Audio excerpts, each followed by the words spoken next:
Lero panyasa voice box nzika ikhudzidwa ikufuna kulankhula ndi olemekezeka mayi Patricia Kaliati amene ndithu ndi mlembi wamkulu wa chipani cha United Transformation Movement UTM. Nzika imeneyi ikunena kuti Akaliati anapupuluma potenga chipanichi ndi kuchitulutsa mu mgwirizano wa tonse alliance ndi akufuna kuwauza kuti ayi panopa zimene adapangazi mopupuluma chipanichi chatha. Ndiyeti nkhale imodzi kuti mkulu ameneyo akuti bwanji pa zimene anapanga mayi Kaliati ku UTM pano panyasa voice box. Chipani cha UTM chipani chibasi chapita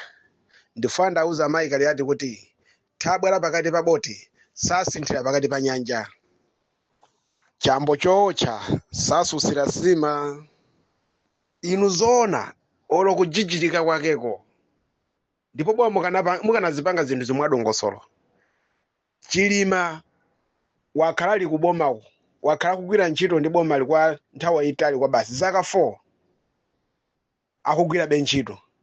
analipo akapirikono yena amene amafuna kuti Chilima achoke kumene kujako koma Chilima adamakana zimenezo chifukwa akuziwa kukoma kogwira ntchito ndi boma koma inu basi olochafa kwa doloko kungomwalira Chilima inu nthawi yomweyo akula kuti yani tutuluke ujamakana kutuluka mugwizana muja wafa wamwalira mukatero mukuwauza anthu kuti tukumbukira ife ya Chilima tonse tiliolira MCP yatiphera Chilima mukuwauza ndani